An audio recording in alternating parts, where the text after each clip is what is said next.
কোটার চেয়ে বড় জঘন্য একটা পাপ, জঘন্য একটা বড় অভিশাপ হচ্ছে প্রশ্ন ফাঁস করা। উপদেষ্টা বা সহকারী উপদেষ্টা বা আরও বিভিন্ন পর্যায়ে যারা আছে, তারা কেউ না কেউ এখানে সম্পৃক্ততা আছে বা প্রশাসনিক ক্ষমতা বলে তারা হয়তো বারবারই রেহাই পাচ্ছে।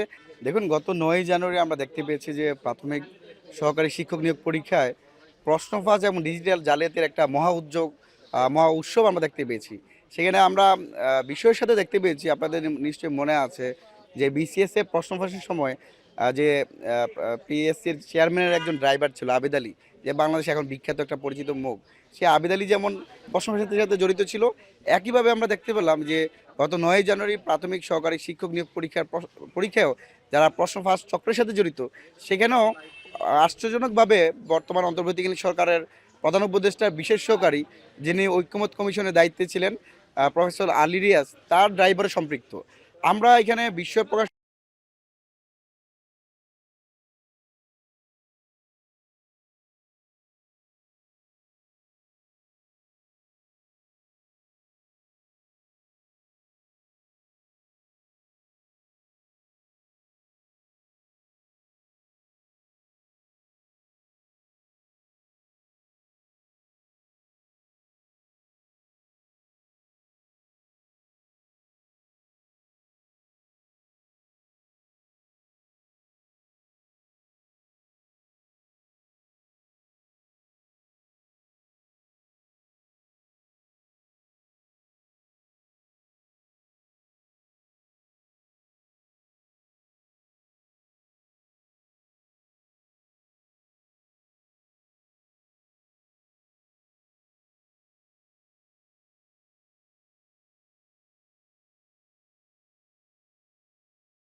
আসলে দেখুন, আমরা যে আজকে যিনি প্রধান উপদেষ্টা হয়েছেন, কিসের মাধ্যমে হয়েছেন, কিসের ভিত্তিতে? আমরা একটা কোটা নাম অভিশাপের বিরুদ্ধে লড়াই করেছি। আমরা একটা বৈষম্যহীন সমাজ তৈরি করতে চেয়েছি। আমরা একটা মেধাবীদের বাংলাদেশ তৈরি করতে চেয়েছি, যারই প্রেক্ষাপটে পরবর্তীতে আমরা 2024 সালের 5 আগস্ট সংগঠিত হয়েছে। সেখানে আমরা কোটার চেয়ে বড় জঘন্য একটা পাপ, জঘন্য একটা বড় অভিশাপ হচ্ছে প্রশ্ন ফাঁস করা। প্রশ্ন ফাঁস করা মানে মেধাবীকে তার যোগ্য স্থান থেকে বিতাড়িত করা। এখন দেখুন, বাংলাদেশের চাকরির বাজারে এমন একটা অস্থিরতা, যেখানে প্রাথমিক সহকারী শিক্ষক নিয়োগ পরীক্ষা মাত্র 13তম গ্রেড, সেখানে আবেদন করছে প্রায় 10 লাখ শিক্ষার্থী, যারা অধিকাংশই অনার্স মাস্টার্স কমপ্লিট পুরো শিক্ষার্থী।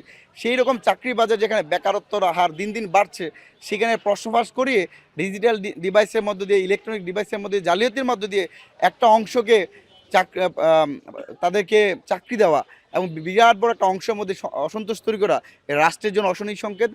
এবং আদৌতে যারা আমাদের প্রাথমিক পর্যায়ে, আপনার জানি যে আমাদের বেসমেন্টটা তৈরি হয় সেই প্রথম শ্রেণী, দ্বিতীয় শ্রেণী, তৃতীয় বা পঞ্চম শ্রেণী, এই সময় এই প্রশ্ন ফাঁসের মধ্য দিয়ে যারা শিক্ষক হবে, তার আদৌতে নৈতিক স্কুল তো আগেই তাদের সংগঠিত হয়েছে, তাদের বিবেক বলতে তো কিছু থাকবে না।